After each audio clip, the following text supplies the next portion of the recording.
নমস্কার, শিব ও শক্তি অ্যাস্ট্রো চ্যানেলে সকলকে স্বাগত জানাই। আশা করি সকলে আপনারা ভালো আছেন, ভালো থাকুন, সুস্থ থাকুন। আজকের ভিডিওর মূল আলোচনার বিষয় কিন্তু হচ্ছে 7ই জুন, যেদিন কিন্তু মঙ্গলের সঞ্চার হচ্ছে সিংহ রাশির ওপরে। সেই সঙ্গে মঙ্গল কিন্তু এই সময়ে যথেষ্ট এনার্জি ফিরে পাচ্ছে, যার ফলে রাশিচক্রও কিন্তু এই সময়ে এনার্জেটিক হয়ে উঠবে। রাশিচক্রের সমস্ত রাশির ওপরেই কিন্তু এর ইম্প্যাক্ট আসবেই। আজকের ভিডিওর আলোচনার বিষয় কিন্তু হচ্ছে বৃশ্চিক রাশি, অর্থাৎ কিনা বৃশ্চিকের ওপরে মঙ্গলের সঞ্চারের ইম্প্যাক্ট মূলত কিভাবে আসতে চলেছে সেই নিয়েই কিন্তু আজকের ভিডিওতে একেবারে পুঙ্খানুপুঙ্খ আলোচনা করব। সঙ্গে থাকছে নাক্ষত্রিক বিশ্লেষণ এবং সেই সঙ্গে অবশ্যই কিন্তু প্রতিকার। ভিডিওটিকে আপনারা শেষ পর্যন্ত দেখতে থাকুন। বৃশ্চিকের ওপরে কিন্তু সদ্য সমাপ্ত হয়েছে ধাইয়া, সেই সঙ্গে বিগত 2.5 বছর ধরে কিন্তু বৃশ্চিকের 4th হাউসে অবস্থান করছিলেন শনিদেব, যার ফলে মানসিক একটা অস্থিরতা, মানসিক একটা অতৃপ্তি সেইটা কিন্তু এই সময়ে কাজ করছিল। সেই সঙ্গে এই সময়ে মূলত কর্মপ্রাপ্তির ক্ষেত্রে একটা বাধা অথবা এই সময়ে কর্মক্ষেত্রে প্রেসার, সেই সঙ্গে যারা অস্থায়ী কর্মের সঙ্গে সংযুক্ত ছিলেন এদের ক্ষেত্রে কিন্তু কর্মস্থলে পরিবর্তন অথবা সেই কর্ম নিয়ে একটা স্ট্রেস, সেইটাও কিন্তু আমরা লক্ষ্য করেছি। এখন মঙ্গলের সঞ্চার হচ্ছে আপনাদের 10ম স্থানের ওপরে, অর্থাৎ সিংহের এই যে ঘর সেটা কিন্তু আপনাদের 10ম স্থান, এবং মঙ্গল কিন্তু আপনাদের রাশির অধিপতি এবং সেই সঙ্গে 6ষ্ঠ স্থানের অধিপতি, যার ফলে কিন্তু এই সময়ে মূলত কর্মপ্রাপ্তির সম্ভাবনা সেইটা কিন্তু অনেকাংশে বাড়বে। এখন বিষয় হচ্ছে মঙ্গল সিংহের ওপরে সঞ্চার করছেন এবং সেই সঙ্গে সিংহের ওপরে মঙ্গল কিন্তু আগামী 45 দিন অবস্থান করবেন। এই যে 45 দিনের মধ্যে কিন্তু মঙ্গল মূলত 3টি নক্ষত্রের ওপর দিয়ে সঞ্চার করবেন।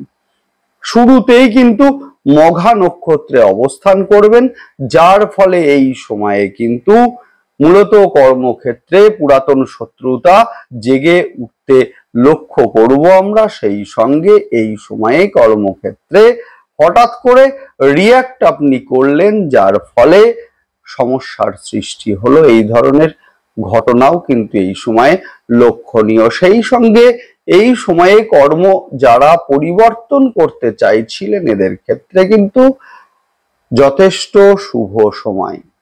লেবার কন্ট্রাক্টর যারা আছেন এদের ক্ষেত্রে আয় কিন্তু এই সময়ে বাড়বে।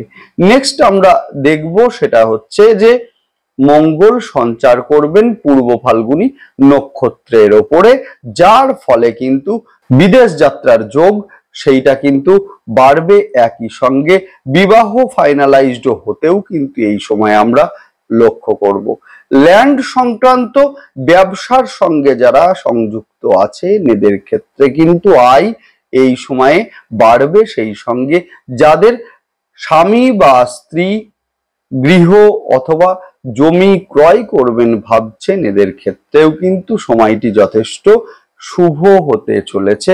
নেক্সট আমরা দেখব সেটা হচ্ছে মঙ্গল সঞ্চার করবেন উত্তর ফাল্গুনী নক্ষত্রের ওপরে, যার ফলে কিন্তু কর্মক্ষেত্রে গুরুত্ব সেইটা কিন্তু আপনাদের বাড়বে। প্রমোশন যাদের আটকে ছিল দীর্ঘদিন এদের ক্ষেত্রে প্রমোশন হতেও আমরা লক্ষ্য করব। এখন বিষয় হচ্ছে মঙ্গল কবে কোন কোন নক্ষত্রের ওপর দিয়ে সঞ্চার করছেন সেই নিয়ে বিশদে আলোচনা করব, দেখতে থাকুন আপনারা। যাই হোক, শুরু করব বিস্তারিত আলোচনা। বিস্তারিত আলোচনা শুরু করার আগে সকলকে অনুরোধ করব অবশ্যই আপনারা কিন্তু চ্যানেলটিকে সাবস্ক্রাইব করবেন। দেখুন, গ্রহের সঞ্চার সেটা স্বল্প সময়ের জন্যই হোক বা দীর্ঘ সময়ের জন্যই হোক, গ্রহের সঞ্চারের একটা ইম্প্যাক্ট সেটা কিন্তু আমাদের জীবনে ভীষণভাবে পড়ে। যে কোনো সিদ্ধান্ত নেওয়ার আগে আমাদেরকে দেখতে হবেই যে গ্রহের অবস্থান আমাদের সিদ্ধান্তকে সাপোর্ট করবে কিনা। ধরুন আপনি একটা ব্যবসার সঙ্গে সংযুক্ত আছেন, আপনি ভাবছেন যে লোন নিয়ে আপনি ব্যবসায় ইনভেস্ট করবেন ব্যবসার শ্রীবৃদ্ধির জন্য।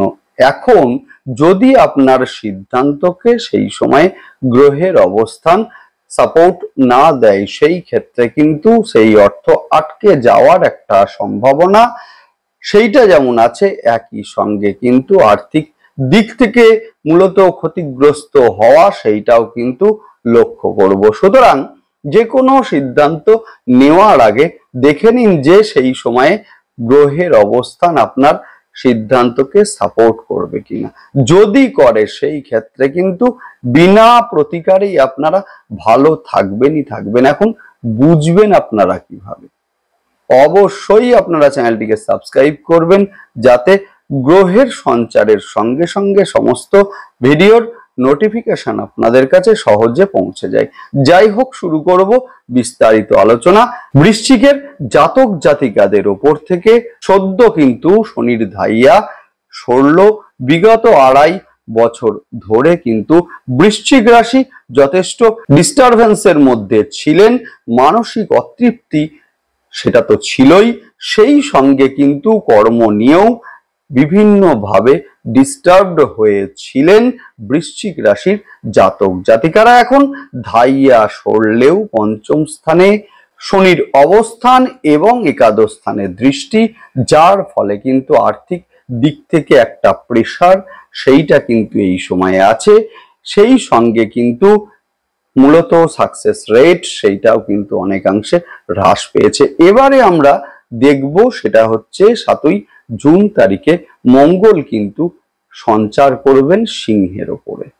এই যে সিংহের ঘর সেটা কিন্তু মঙ্গলের ক্ষেত্রে যথেষ্ট কমফর্ট জোন, এবং সেখানে মঙ্গল কিন্তু মূলত 45 দিন অবস্থান করবেন, এবং সেই সঙ্গে এই সমগ্র দিনের মধ্যে মঙ্গল কিন্তু 3টি নক্ষত্রের ওপর দিয়ে সঞ্চার করবেন। শুরুতেই কিন্তু মঙ্গল মঘা নক্ষত্রের ওপরে অবস্থান করবেন, যার ফলে কর্মস্থলে কিন্তু গুপ্ত শত্রুতার শিকার হতে পারেন বৃশ্চিক রাশির জাতক জাতিকারা। একই সঙ্গে এই সময়ে কর্মস্থলে কোনো ঘটনায় রিয়্যাক্ট আপনি করলেন, যার ফলে এই সময়ে কোনো সমস্যা সৃষ্টি হলো, এই ধরনের ঘটনাও কিন্তু এই সময়ে লক্ষণীয়। সেই সঙ্গে শ্বশুর বাড়িতে কারোর অসুস্থতা, এবং যার ফলে একটা দুশ্চিন্তার মধ্যে পড়তে পারেন বৃশ্চিক রাশির জাতক জাতিকারা। যারা কর্ম পরিবর্তন করতে চাইছেন, দীর্ঘদিন ধরে হয়তো চেষ্টা করছেন অথচ বারংবার বাধা প্রাপ্ত হচ্ছিলেন, এবারে কিন্তু বাধা সরবে, এবং সেই সঙ্গে কর্মে পরিবর্তন সেইটাও কিন্তু অবশ্যই হবে। যারা সন্তান সম্ভব আছেন এদের ক্ষেত্রে কিন্তু যথেষ্ট সতর্কতা অবলম্বন এই সময়ে করতে হবে। সেই সঙ্গে সন্তানের শরীর নিয়ে অল্প বিস্তর দুশ্চিন্তা সৃষ্টি হতে পারে, বিশেষ করে এই সময়ে চোখ লাল হয়ে ওঠা বা মুখমণ্ডলের কোনো সমস্যা, স্কিন সংক্রান্ত সমস্যা, এবং সেই সঙ্গে আপার অ্যাবডোমেনের সমস্যায় ভুগতে কিন্তু লক্ষ্য করব আমরা। এই সময়ে কিন্তু সন্তানের খাবারের প্রতি বিশেষ নজর দিন। সেই সঙ্গে 30শে জুন যেদিন কিন্তু মঙ্গল পূর্ব ফাল্গুনী নক্ষত্রের ওপরে সঞ্চার করবেন, যার ফলে সৃজনশীল কর্মের সঙ্গে যারা সংযুক্ত আছেন, হতে পারে নাচ গান অভিনয় ইত্যাদির মধ্যে যারা আছেন, এদের ক্ষেত্রে উন্নতির সময় এটা। বিদেশ যাত্রার সুযোগও কিন্তু এই সময়ে সৃষ্টি হবে। যাদের স্বামী অথবা স্ত্রী বাড়ি পরিবর্তন করতে চাইছিলেন, এদের ক্ষেত্রেও কিন্তু স্বপ্ন পূরণ এই সময়ে অবশ্যই হবে। স্বামী বা স্ত্রীর মধ্যে কিছুটা অ্যাডজাস্টমেন্টের অভাব সেইটা কিন্তু এই সময়ে লক্ষ্য করব আমরা, অথবা স্বামী বা স্ত্রীর শরীর নিয়ে কিছুটা বিব্রত হতে লক্ষ্য করব আমরা বৃশ্চিক রাশির জাতক জাতিকাদের। এই সময়ে কিন্তু স্বামী অথবা স্ত্রীর যারা হার্ট সংক্রান্ত সমস্যায় ভুগছেন, এবারে কিন্তু বিশেষ সতর্কতা সেইটা কিন্তু অবশ্যই আপনাদের গ্রহণ করতে হবে। আত্মবিশ্বাস সেইটা কিন্তু এই সময়ে বাড়বে।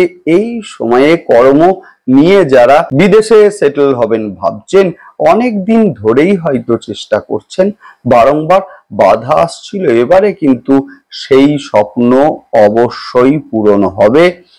নেক্সট আলোচনা করব 23শে জুলাই তারিখ, সেখান থেকে শুরু করে 28শে জুলাই, যেদিন কিন্তু মঙ্গল অবস্থান করবেন উত্তর ফাল্গুনী নক্ষত্রের ওপরে, যার ফলে কর্মপ্রাপ্তির যোগ সেইটা কিন্তু এই সময়ে সৃষ্টি হবে।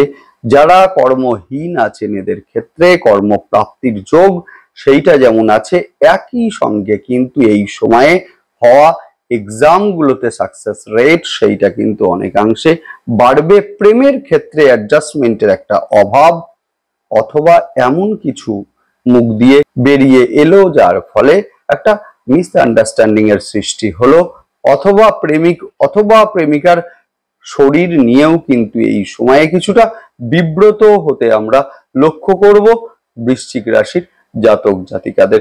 নেক্সট আলোচনা করব নাক্ষত্রিক বিশ্লেষণ নিয়ে। শুরুতেই বলবো বিশাখা নক্ষত্রের জাতক জাতিকাদের ক্ষেত্রে এই সময়ে কিন্তু পেটের সমস্যা, লিভারের সমস্যা কিছুটা ভোগাতে পারে।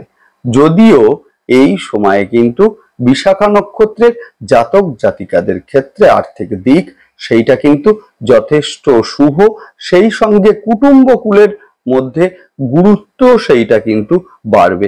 নেক্সট আলোচনা করব অনুরাধা নক্ষত্রের জাতক জাতিকাদের ক্ষেত্রে।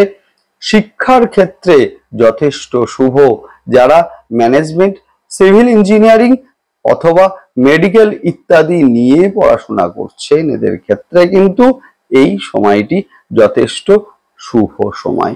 সেই সঙ্গে সন্তানের শরীর নিয়ে কিন্তু এই সময়ে কিছুটা বিব্রত হতে লক্ষ্য করব আমরা বৃশ্চিক রাশির জাতক জাতিকাকে। নেক্সট আলোচনা করব জ্যেষ্ঠা নক্ষত্রের জাতক জাতিকাদের ক্ষেত্রে।